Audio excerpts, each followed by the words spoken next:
Searching for local businesses in Northwest Arkansas just got easier. From restaurants to roofers, boutiques to baristas, FindItNWA.com connects you to the best local businesses with just one click.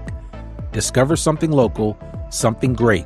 Visit FindItNWA.com today. Find it fast, find it local, FindItNWA.com.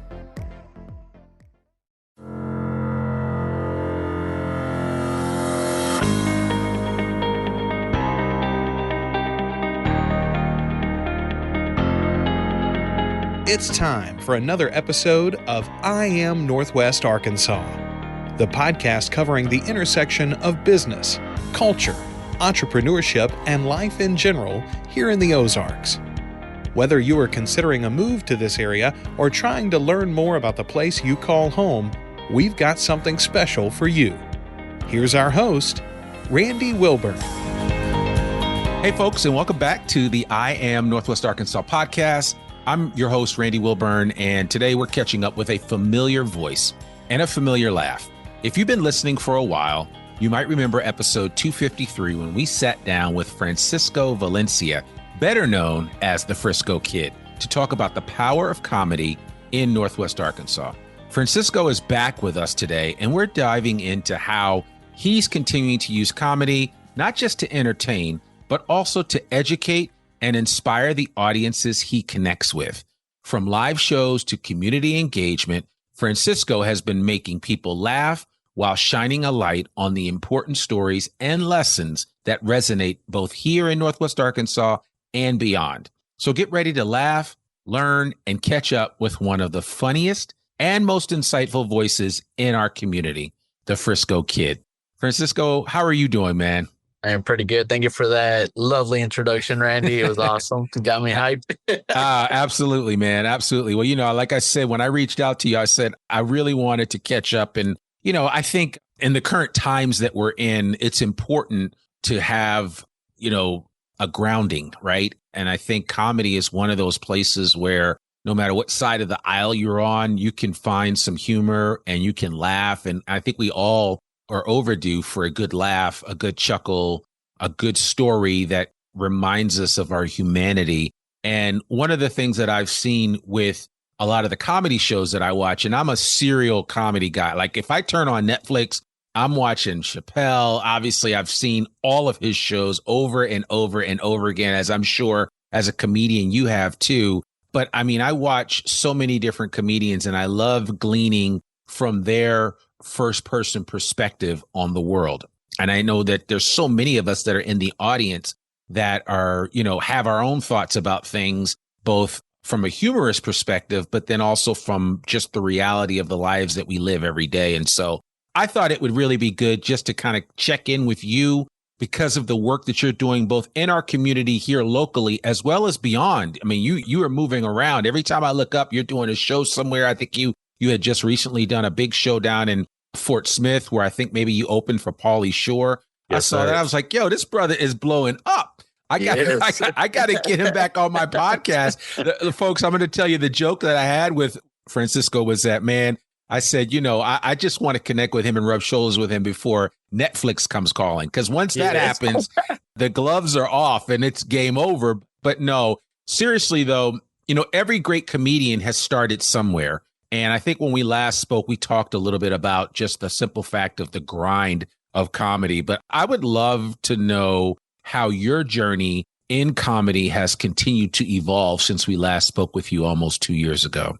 Man, it's just been a grind, and you get a saying in comedy, and I get told this a lot.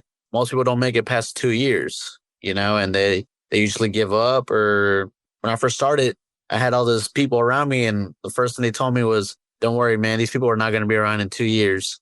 And fair enough, that it's true. A lot of people don't see the success and everybody wants to see something and the climb is there. You just got to, right now, everyone's, hey, you're lucky, like you can't, this is all happening for you. And I was like, yeah, it feels good to finally be at a point where, I'm able to really, really just pour out everything. But at first it was a grind and it was hard and the hard work, everything. No, but nobody usually sees that.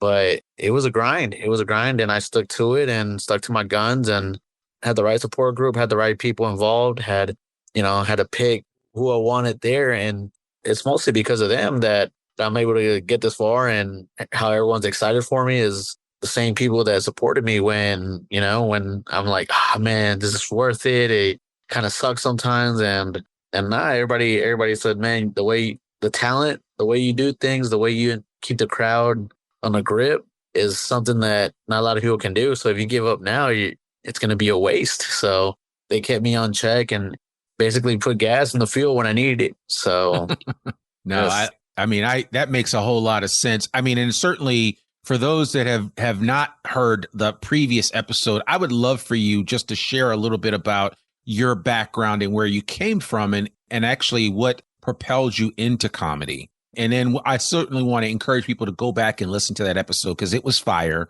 It was a really good episode. And I've gotten comments on it since then, even 2 years later. But just give a quick Cliff Note version of your superhero origin story. And then I want to jump back into what you were just talking about. When I first got into comedy, I've always wanted to do it. I've always wanted to do it. And just like any growing up, I saw when I was little and I've always wanted to do it. And I just didn't know, when you play soccer, you play football, baseball, there's camps, there's places you can go. But, when you tell your parent that, where do they take you? There's not a school, there's not there's not something that you can go do. But when I started comedy, there was an open mic and I said, you know what? I just felt like, when Thor reaches for his hammer or just puts the hand up, that's what the mic felt like to me. I felt like the mic was just gonna I'm so attracted to it that when I look down at it, I feel like it's part of my hand. Like if it sounds crazy, but like I did a show the other day and I was warming up and I had the mic in my hand. And I looked at it for a second. I was like, this feels like I'm making my living off of this. I'm going to continue to push forward. And that's basically how I got into it, man, is just willing to take the chance, whether it's going to fail or not, and not really caring what people had to say or, that fear that just grounds you so much sometimes that, I got to prepare more or I got to go do it or something like that. So just having the courage to move forward and be happy because it's one of the best decisions I ever made. So coming from a place of fear to now fearless all day, give me any stage, any part of the city, you name it. I've been down in Memphis. I've been down in New York, Florida, LA, Texas. I got fans in Wisconsin. One asking me, when am I going to go to Wisconsin? I've never been to Wisconsin. Right. Well, and I've noticed that your social media following has grown considerably since we last spoke, which certainly is a testament to the work that you're putting into this. Now, you're originally, correct me if I'm wrong, you're originally from Southern Cal. Yes, sir. How did you end up here in Northwest Arkansas again? JB Hunt. That's right. Okay. JB, they wanted everybody, this place is growing so much that they wanted everybody to come home and work from NWA. So when I was out there, I didn't even know what Arkansas was. They told me Arkansas, and I was like, what's Arkansas? And fair enough, they're like, you know what? The trip is paid for. You can stay in a nice hotel. They're gonna pay for. They're gonna pay for everything. Just go and have a good time. And fair enough, I came and I fell in love with it, and I was like, "This is where it's at." So I bought a house. Back. Yeah, never looked back. Yeah, I love that. Well, and I'm always telling people that Northwest Arkansas is would you agree that this is one of a very inviting place, even for somebody that's new here? I mean, I tell people that all the time. They don't believe me. And then I'm like, anybody that I've talked to on my podcast has all said the same thing about how inviting Northwest Arkansas is. And I get it. No place is perfect, and nor is Northwest Arkansas, but they do a pretty good job of leaving the light on and the welcome mat out for people when they come here. So, I mean, am I lying? Goosebumps, right. Yeah. So, not like when I first thought about this place, I didn't know what to think. I had like all my cows, country. I didn't really process it right until I came and like I said, I didn't look back. I love to hear everybody's welcoming.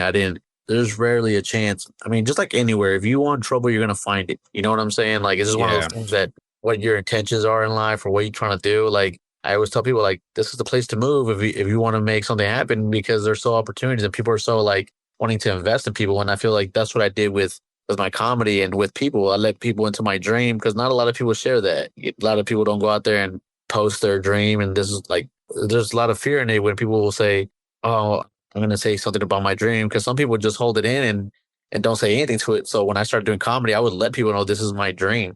This is what I want to do. And fair enough, people invested in it. So like I said, right now, I'm rolling, I'm going. And I think just inviting people to your dream, especially in a welcoming area like this, people get excited about it. And when you put results, then they really invest in you, you know? Yeah. So that's what. Well, and I think it speaks volumes. I know when we last spoke, I mean, you almost have like a comedy troupe, right? Like you have enlisted people around you, and you've basically not necessarily brought them, well, kind of brought them under your wing, and they're taking the journey with you, right? So it's like, and like I tell people all the time, you can always lead, and there'll be people that'll be 1 or 2 steps right behind you that are going to follow, and they'll do what you're doing, and that's that's the beauty of when you kind of build up a community of comedians, especially. And every time I look up and when I see you posting, you're never posting just about yourself, but you're also posting about those on your team and those that you participate with, like at the Music Depot and other places that you go out. And so it's not just the Frisco Kid,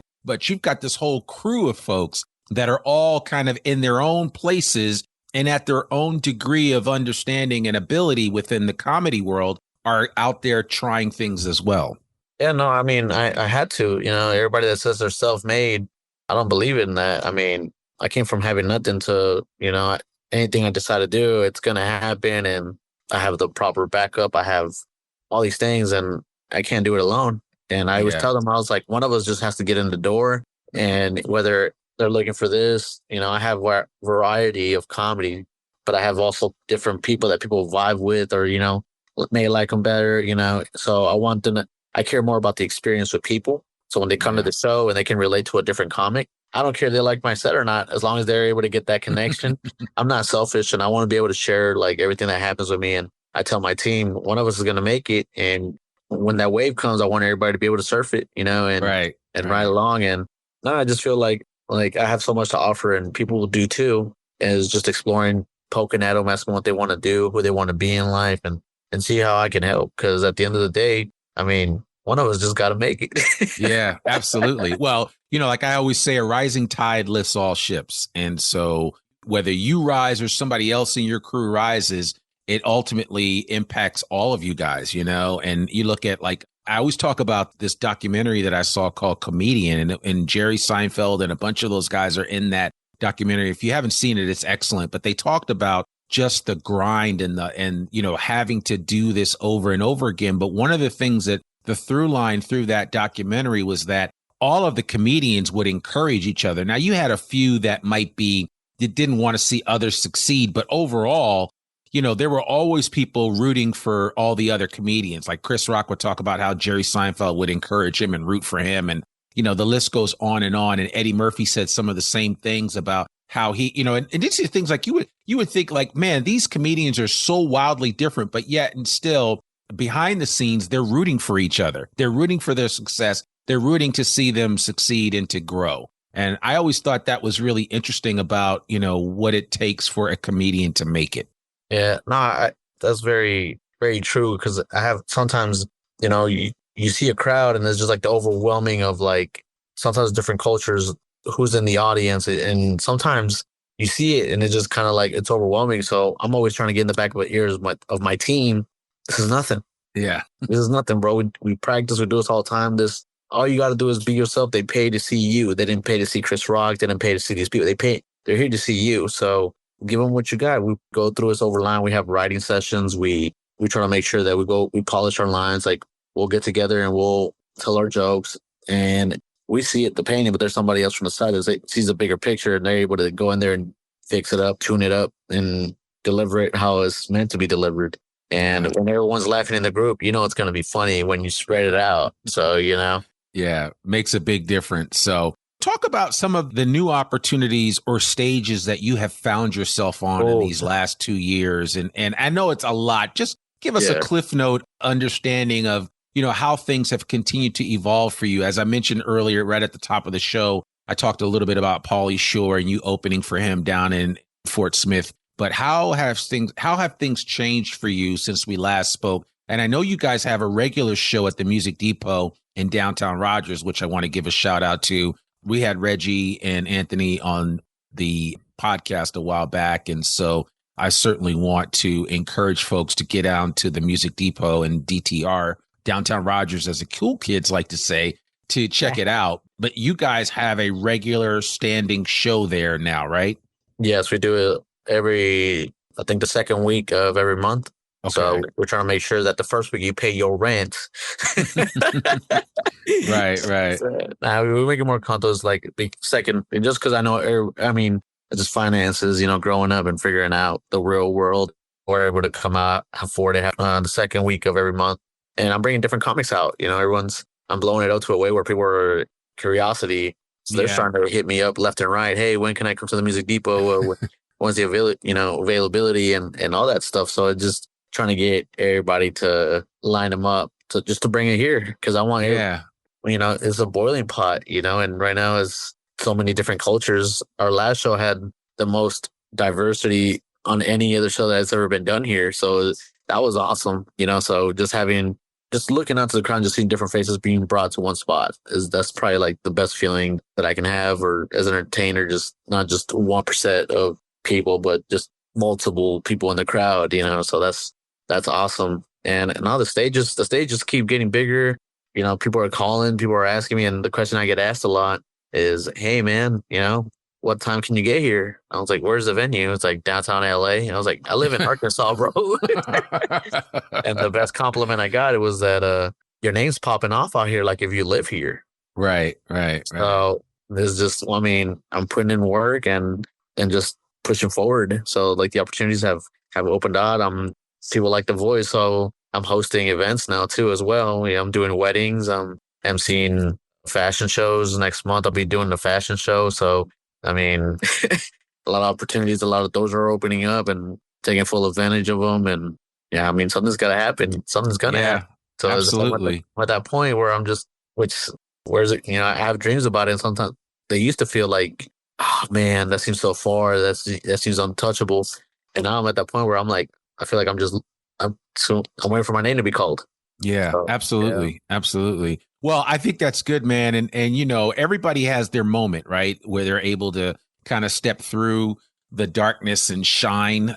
And so I think you're experiencing that right now. And it sounds like you're ready for it, and that you're also going to carry some people with you on this journey, which I'm really excited about. I wanted to ask you a question, and this is along the idea of the role of comedy today in our society.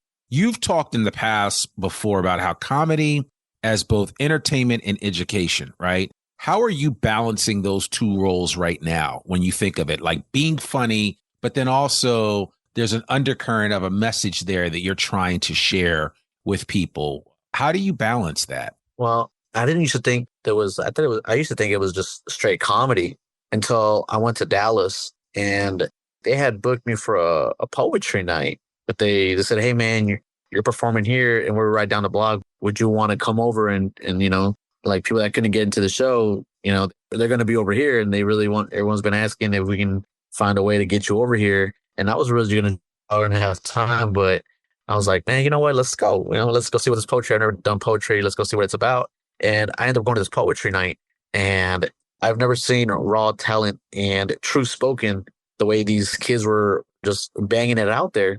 So that changed the way I do comedy as well. Cause now, I guess I just have to be real and have to be really considerate of people's opinions and just like wanting to touch the heart, stuff like that. So it's just like balancing it out of like I always like to give a message, and I always like to, now I give messages during my show, like I just don't do comedy anymore. I do comedy, and then I'll be like, hey, if you're out here struggling with some kind, reach out to somebody and don't be scared to ask for help. And there's just been a lot of processing of like trying to put like God, politics, and just wrap it up where it doesn't explode on people's faces or feel some type of way, feel attacked. So I think just responsibility of what you say. So just kind of doing your homework. Yeah. So doing your homework and really going over stuff that represent those, comedy usually has a bad rap that, we don't want that grittiness here. It's just a lot. So the first year that I started, I had to break that wall. I had to go do free shows. I had to, for a whole year. So I didn't see payment for a whole year because I was trying to, let me show you what my team can do. Yeah. Yeah. That's called priming the pump. You just got to Yeah. keep So, priming it. You got to keep priming it, and then eventually that water starts coming. So, oh, I mean, we knew we had the right product. We knew what we wanted to deliver. And I knew as an entertainer that I wanted to put on a production. So we have a 30-minute slot where music just plays in the background. So I opened that up and I started giving artists, performers to come out and sing before the show or rap or do anything they want to do to give them stage time to, help another person. That's an avenue that was just like, we have a 30-minute slot.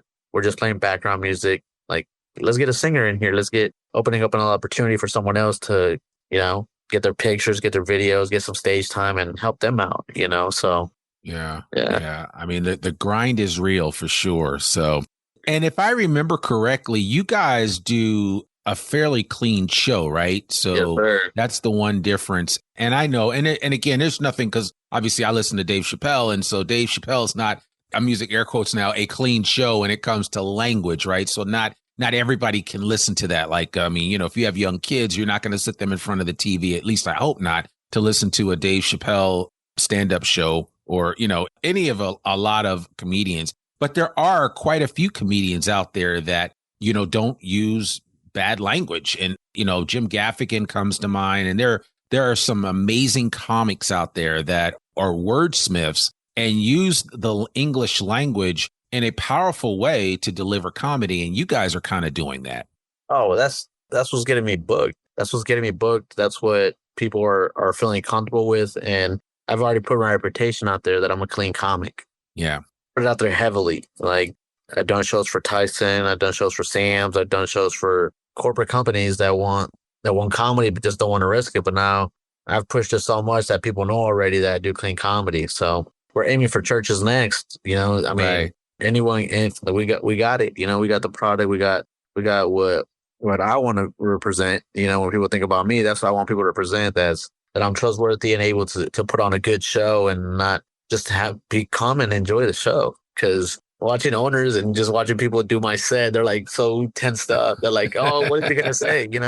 Right. And it's gotten to the point where when I did the Fort Smith show, all the people were working, and when I got on stage, they told me like, "Oh, when you got on stage, everybody ran. Everybody was going into trying to watch you." Right. When I walked in, I was like, "Hey, I'm Frisco," and I'm performing like, "Oh, trust me, we know who you are, man. Everyone's excited for you to be here." And I was like, that just felt good, Yeah. And absolutely. they told me like, "Yeah, man, when you went on stage, like the staff, everybody, we were giving them turns to go in there and watch you." So that felt good. And that's always a good it's just sign. like I said, it's a grind, and like I said, if you stick with it and you pursue it. So it seems like since we last spoke that the Northwest Arkansas comedy scene has grown, that there are more venues, there are more shows. Can you talk a little bit about, from your perspective, how has the local audience changed or grown over the past couple of years?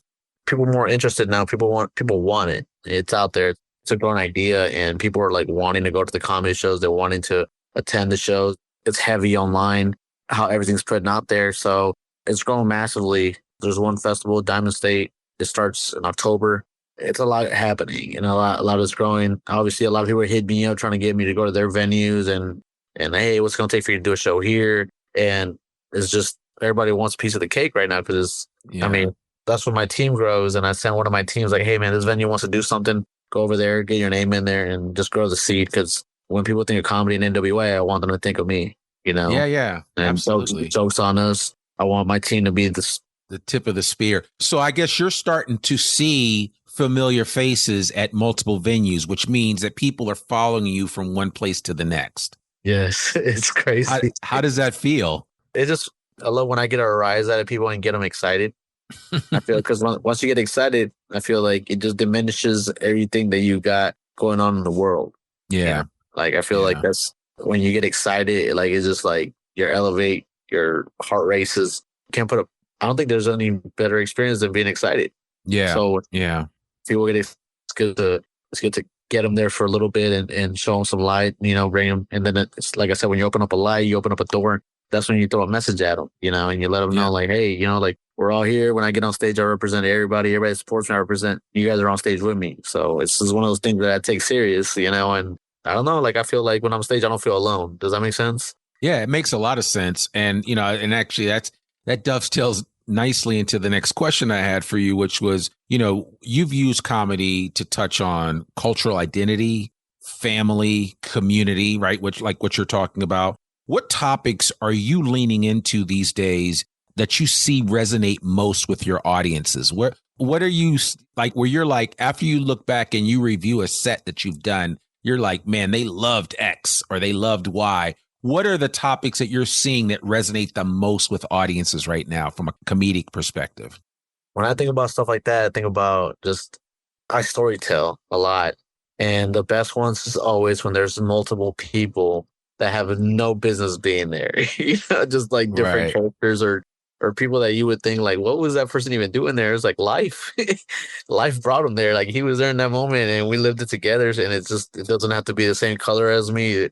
It's just, people. And it's never just one culture. It's never, like I said, I've done shows in Memphis where people were like, dude, can you handle a black crowd? I was like, was that supposed to mean? Like, yeah, I got it, dude. Like, what do you think? Right. And then I went to Little Rock and they said the same thing. I was like, hey, man, it's a black room, man, and not a lot of comics can hang. And I was like, give me the mic. Yeah.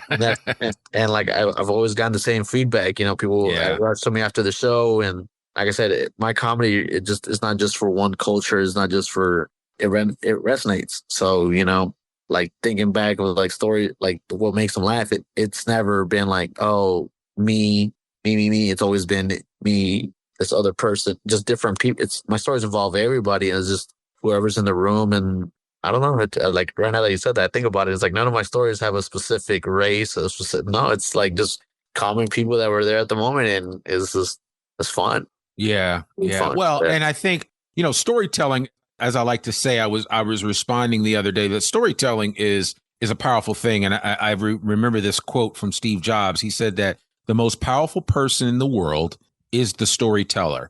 The storyteller sets the vision, values, and agenda of an entire generation that is to come. That's a powerful statement, right? And so that kind of lends itself to what you just said a few seconds ago about how you just kind of get into a crowd and an audience. You don't care whether it's blue, whether it's brown, whether it's white. It doesn't really matter. People all throughout the human race gravitate towards a good story. Facts. No, my storytelling is very. I've had John Chris. He's a Christian comedian, and he's very big. And he was at a show, and he sent me a message. Talked to me in person, and said, "Man, your storytelling is that's on point. That's what's gonna make it." He's like, just get those 30 minutes and make them shorter. So when the time comes and you're in front of a TV and you're in front of a live crowd, you bang, bang, bang, bang. You can go from this to this, but like send the same amount of damage to the crowd. Yeah. Well, you've heard, even like when I look at Chappelle, and Chappelle is so masterful at how he'll tell a story, and he'll weave so many disparate pieces together, and you wonder, well, where is he going with this? And then all of a sudden, he just brings it all back full circle, and you're like, wow, that was genius the way that he did that. And there are a lot of people that are really good at storytelling from that perspective. And some give it in really small bite-sized pieces, and other comedians are able to kind of weave a lot of disparate ideas together and make it a cohesive story so that at the end you feel like, oh my gosh, that was amazing. And I think, we've been moved by stories for millennia, right? That's, when you think about Joseph Campbell and the hero's journey and the story and the power of the hero's journey, every comedian has utilized that story model to tell a story of something that they've overcome and how they found their way. And so I think it's important for people to understand how powerful storytelling is, especially within the concept of being a comedian and what that entails. Oh, man. When I set up that punchline and I set up that story and what it is, man, when I bring it up at the end, when I hit them with the hard punchline, on the way there, I'm always like, oh, if you guys love that, wait till you hear the punchline. It's like setting up the story. And I always build the story, and I always build the punchline within the story when I start off my set. And once I see the crowd laughing and giggling, having a good time, I'm like, man, that punchline is going to hit so good. And I can't, like, it's just a build up, and they never see it coming. It's just, like I said, not a lot of comedians do it, but I grew up on storytelling, and I grew up on like punchlines and just callbacks and just hitting it heavy. So Like Yeah. that made me happy because like when I think about my set and I think when I'm on stage and once I plan it, I can't wait to get to it because it's like it's Yeah. always so good and just watching people be like, oh, you get excited or like oh, this guy. So just tying all my stories into one huge punchline. That's what I do best. So Yeah. Okay. Looking ahead, what's next for the Frisco Kid? Like, are there any projects, tours, or new material that you're especially excited about? yeah, I'm gonna shoot my special. Okay. That's my next project is I'm gonna shoot a live special and try to sell it to Hulu. You know, where that's next step because now I'm at that point where I'm prepared and like I said, any stage that hey we need you, I'm never gonna say well how much time do I got? That's all I'm gonna ask for, and that everyone's been telling me this. Every comic that's all the ones I've opened for, they've all told me the same thing. He's like, hey man, now that you got them on lock. Now it's time. Now that you got Arkansas unlocked, it's time to start spreading out. And the way you're gonna do Yeah. that is video, social media. So I hired a guy, and we're gonna get to work, and we're gonna shoot the special and put it out, and Oh go man. fishing. Yeah, That's exciting, man. Well, and I think that's the beauty, right? I mean, I'm holding up my phone because most people are listening to this via audio, but I'm holding up my phone. And honestly, if you put this thing on a tripod, it shoots in 4K. You can put a good microphone and connect it to it, and you could get up and just go to town. So it doesn't take much for you to be able to get your content out there for the world to see and hear. Francisco, for people listening who might want to use humor in their own work, whether in teaching, leadership, or just daily life, what advice would you give them about finding their funny side? smile. I feel like you got to smile. A smile will break any entrance to any door. It doesn't matter what's going on. If you smile, you give someone the comfort zone to engage, to feel open, to be, hey, what's going on over there? Or, people always gravitate to something just positive, like if you're doing positive and you get around another positive person, it just causes an explosion. But when you have someone that's going through something or not feeling well, something, when they see you smile, you want to gravitate to it because you want to. Like, the best compliment I ever got is some lady came up to me after the show and, she waited in line and everybody was talking to me. I'm taking pictures of my thing.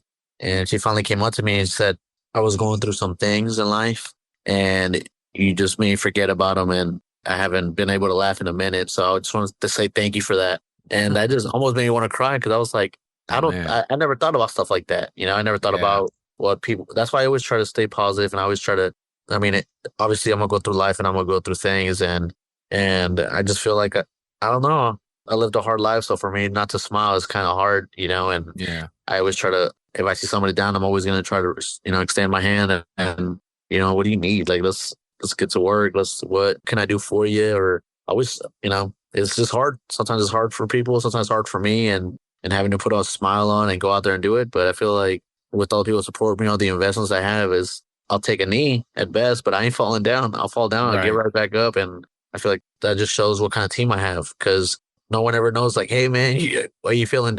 People know when something's wrong with me and I know myself. So I feel like my support group, people that I invested in, and it just shows that with the right people, you're able to take a knee. And when you get back up, they didn't do nothing for it. They just covered the waves and keep moving forward. So, yeah, absolutely. That's my new hashtag. My hashtag is keep going, right? It's like, don't stop, keep going. So keep going. Sometimes, yeah. Man, well, listen, this has been amazing. For anybody listening to this that isn't familiar with you, of course, we'll put in the show notes a link to the original episode 253 that we did with you. But I want to make sure people have a way to connect with you, to start following you. What's the best way for people to do that? On Instagram, the Frisco Kid Live. Okay. The Frisco Kid Live. Okay. Yeah, we'll put that. We'll make sure we put that on the show notes. So folks, just go to the Frisco Kid Live, all one word, on Instagram and start following the Frisco Kid and see what he's up to. You can also check him out at the Music Depot. It's the second Friday of every month. Is that it? Yes, sir. Okay. Yes, sir. Yeah. So, and I'm going to get up there to check you guys out too. So I'm going to make myself be seen because I'd like to, I have found I love storytelling. I also love storytelling when I can bring some humor to the equation. Because again, like you said, a smile is disarming. And if you can make people laugh, you can get past a lot of the challenges that you might be dealing with when it comes to engaging other people. And sometimes a disarming smile, a well-placed, a well-timed joke here or there can make all the difference in the world. So I certainly would encourage folks to take advantage of that. But Francisco, man, I wish you nothing but continued success in your journey. I've got my popcorn. I am watching it. I'm following you. And I cannot wait, as I said before, and maybe it's prophetic, I don't know, but I can't wait to see your special on Netflix. And, you know, I'll be like, I remember that brother when, and look at what he's doing now. So it's gonna happen. It's gonna happen, man. It's gonna happen. I put it in the air. I put it in the atmosphere. I pray every day. And like I said, all my challenges have prepared me for this. So I felt like I was ready 2 years ago, and now I'm locked in. Now I've proven it. Now I've proven that I can do it. So I'm ready. I'm ready. I love it. I love it. Well, folks, he is Francisco Valencia, the Frisco Kid. Please support this brother. Please go to one of his comedy shows. Just reach out to him. Let him know that you heard about him first here on the I Am Northwest Arkansas podcast. He's doing great things here in Northwest Arkansas and beyond. And he's a great representative of what this area is all about. So, Francisco, thank you so much for joining us today. Oh, thank you, Randy. Thank you for having me, man. Absolutely. Well, folks, that's it for today's episode of the I Am Northwest Arkansas podcast. Again, a big thank you to Francisco Valencia, the Frisco Kid, for joining us once again and sharing how he continues to blend humor and heart to make a real impact in our community. If you've enjoyed this conversation, be sure to check out Francisco's work and catch him live whenever you can. I'll drop links in the show notes so you can stay connected with him. And if you missed our first conversation back in episode 253, I highly recommend going back and giving it a listen for even more laughs and insights. As always, thank you for tuning in and for supporting the stories that make Northwest Arkansas such a special place. Until next time, keep laughing, keep learning, and keep building community right here in the Ozarks. I'm Randy Wilburn, and we'll see you back here next week with another new episode of the I Am Northwest Arkansas podcast. Peace. We hope you enjoyed this episode of I Am Northwest Arkansas. Check us out each and every week, available anywhere that great podcasts can be found. For show notes or more information on becoming a guest, visit IamNorthwestArkansas.com. We'll see you next week on I Am Northwest Arkansas.